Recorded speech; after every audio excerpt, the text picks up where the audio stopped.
Hello friends and welcome back to a new vlog of the Bong Chanachur. আগের ব্লগে তোমরা দেখেইছো যে আমরা পিকনিকে যাচ্ছি। তো কোথায় পিকনিকে যাচ্ছি আর সেখানে গিয়ে কি করলাম সেগুলি তোমাদের সাথে আজকে শেয়ার করব। তো সারা রাত জার্নি করার পরে সকাল সকাল আমরা পৌঁছে যাই হচ্ছে আমাদের পিকনিক স্পটে। তো এই জায়গাটা হচ্ছে পুরুলিয়া অযোধ্যা। একটা জায়গা থেকে আমাদের বাসটা পিকনিক স্পটে দাঁড় করানোর পরে আমরা মুখটুক ধুয়ে খেয়ে নিয়েছিলাম গরম গরম চা। তবে ঠিকঠাক করে মন না ভরায় আমি আর রাধা দিদি গিয়ে পাশের একটা দোকান থেকে বিস্কুট কিনে এনে আবার এক কাপ করে চা দিয়ে বিস্কুট খেলাম। আমরা একদিকে চা খাচ্ছি আর অন্যদিকে চলছে টিফিন বানানোর প্রস্তুতি। তো এরই মাঝে আমরা গিয়েছিলাম একটু স্নান টান করে ফ্রেশ হতে।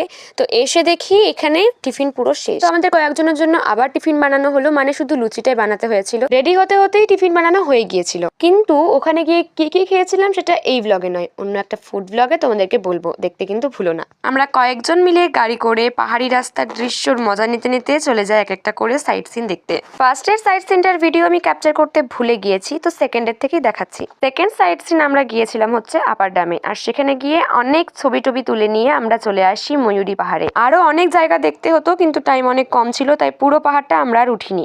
কিছুটা গিয়েই আবার ব্যাক করে চলে আসি, আর তার পাশেই ছিল অনেকগুলো দোকান যেখানে চুড়ি হার অনেক জিনিস বিক্রি করছিল। তারপরে যে জায়গাটা নিয়ে গেছিল সেই জায়গাটার নাম আমি ঠিক জানি না। এখানে একটা কুঁয়ো ছিল, একটা দুর্গা মন্দিরও ছিল, আর তার পাশে অনেকগুলো দোকানও ছিল। তো তোমরা জেনে থাকলে প্লিজ কমেন্টে বলো। দেন আমরা চলে গিয়েছিলাম হচ্ছে মার্বেল লেকে।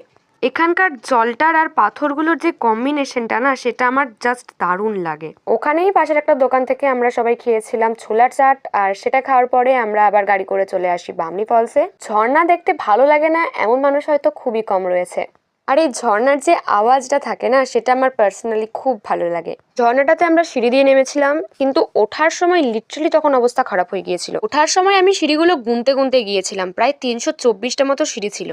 648টা সিঁড়ি ওঠানামা করে খুব গরম লেগে গিয়েছিল, তাই জন্য একটা করে আইসক্রিম খেতেই হলো। এতগুলো সিঁড়ি ওঠানামা করে কারোরই আর এনার্জি ছিল না, তাই জন্য আমরা তুর্গা ফলসটা আর দেখতে যাইনি, সেটাকে স্কিপ করে নিয়েছিলাম আর চলে এসেছিলাম আবার পিকনিক স্পটে। খুব খিদে পেয়ে গিয়েছিল, তাই জন্য কিছুক্ষণ জিরিয়ে নিয়ে বসে গিয়েছিলাম লাঞ্চ করতে। তারপর বিকেল গড়িয়ে এলে ওখানকার লোকাল যে মার্কেটগুলো ছিল সেখান থেকে কিছু কেনাকাটা করার জন্য বেরিয়েছিলাম। টুকিটাকি কিছু জিনিস কিনে নিয়ে আমরা চলে এসেছিলাম বাসে, আর কিছুক্ষণ পরেই সন্ধে নামতেই বাস রওনা দিল আবার বাড়ি ফেরার উদ্দেশ্যে। কিন্তু বাসটা কিছুক্ষণ চলার পরই শর্ট সার্কিট টাইপের হয়ে গিয়েছিল, তাই গোটা বাসে ধোঁয়া হয়ে গিয়েছিল। তাই বাস থামিয়ে সবাই ভয়ে আমরা নেমে গিয়েছিলাম, কিন্তু বাসের ড্রাইভার বললো যে তেমন কোনো ভয়ের জিনিস নেই, তাই জন্য আমরা আবার বাসে উঠে পড়লাম। আটাডিয়ার কাছে বাসটাকে দাঁড় করানো হয়েছিল সবাইকে ডিনার করানোর জন্য। ওখানে রান্না বান্না করে ডিনার সেরে আমরা আবার বাসে উঠে যাই। তারপরে ফাইনালি আমাদের অ্যাকচুয়াল বাড়ি ফেরার যাত্রাটা শুরু হয়। তারপরে আবার সারা রাত জার্নি করে ওই 3টে নাগাদ আমরা আবার নিজেদের বাড়ি পৌঁছেছিলাম। মুখ চোখ দেখেই বুঝতে পারছো কি অবস্থা হয়েছে। তো আজকের মতো এখানেই, দেখা হচ্ছে পিকনিকের ফুড